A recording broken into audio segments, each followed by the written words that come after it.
Dans cette vidéo, nous allons voir comment il est possible d'utiliser OneDrive installé par défaut sur Windows 10.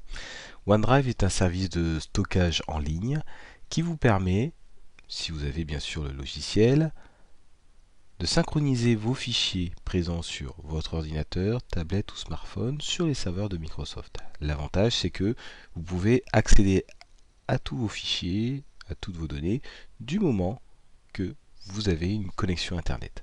Ce qu'il faut savoir aussi, c'est que par défaut, sur le stockage gratuit de OneDrive, vous êtes à 5 gigaoctets.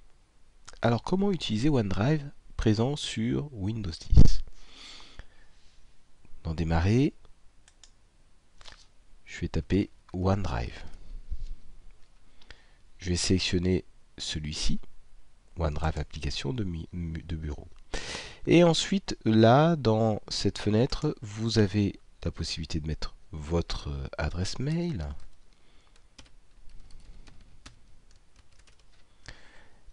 Et ensuite, vous faites se connecter.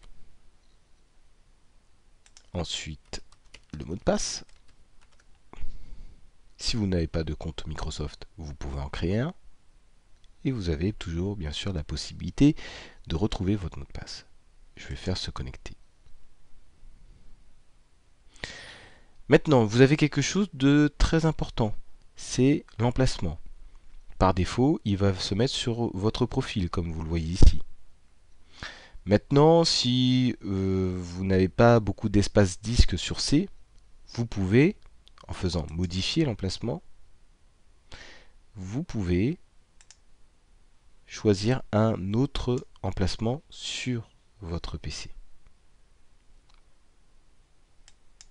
Je vais laisser par défaut. Ensuite, je fais suivant. Et en faisant suivant, vous avez la liste des fichiers que vous pouvez synchroniser. C'est-à-dire les dossiers et fichiers qui sont déjà stockés en ligne. Au niveau de la synchronisation, ce que je vais faire, je vais décocher celui-ci et ensuite suivant. Maintenant, je vais ouvrir mon dossier OneDrive. Donc, vous avez Internet Explorer qui s'ouvre. Vous avez un petit didacticiel en fait pour vous montrer comment il est possible d'utiliser OneDrive. Ici, vous avez votre espace OneDrive sur lequel vous avez vos fichiers qui ont déjà été créés. Ce qu'il faut savoir, c'est que lorsque vous avez une petite pastille verte, comme c'est le cas, c'est que la synchronisation a fonctionné. Donc vous avez une copie de ce que vous avez sur le serveur avec votre ordinateur. Prenons un exemple. Là, je vais faire un clic droit. Je vais faire nouveau. Et je vais créer un document Word. Bien sûr, ce document Word, il n'y a pas grand-chose dedans. Et lorsque c'est en cours de synchronisation, vous avez remarqué, il y avait une petite pastille avec des flèches bleues. Ça, c'est pour vous signifier que la copie que vous avez sur votre PC est en train d'être enregistrée sur le serveur. Maintenant, voyons aussi une petite astuce d'utilisation de OneDrive qui est bien pratique.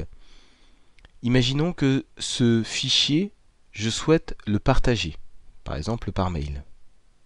Plutôt que de l'enregistrer en tant que pièce jointe, je fais juste un clic droit et je sélectionne Partager un lien OneDrive. Et ensuite, ce que je peux faire, je peux l'envoyer par mail.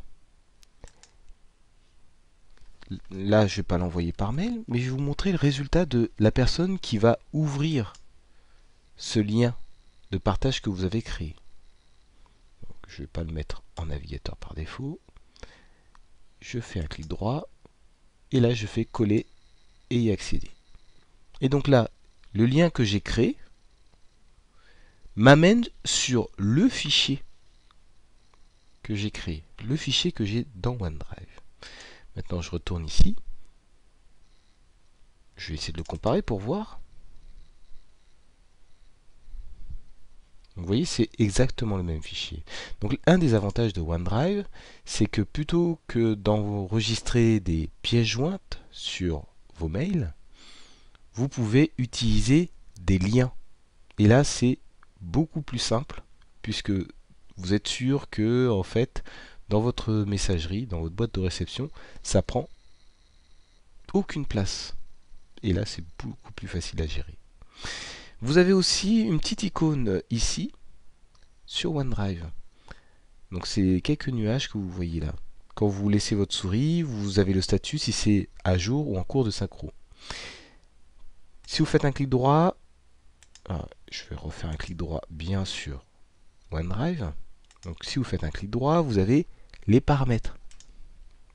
Dans les paramètres, vous avez la possibilité de choisir les dossiers que vous voulez synchroniser. Et donc mes images, je peux l'ajouter si je souhaite. Vous pouvez aussi supprimer votre configuration OneDrive en faisant supprimer le lien. Et donc là, il faudra remettre votre adresse mail pour que la synchronisation fonctionne.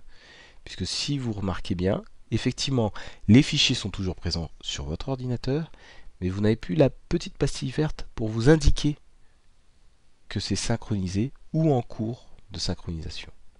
Donc voilà comment on peut utiliser OneDrive qui va vous permettre de synchroniser vos fichiers sur votre PC, tablette ou smartphone et de les retrouver à n'importe quel endroit du monde. Bien sûr, il faut une connexion à Internet.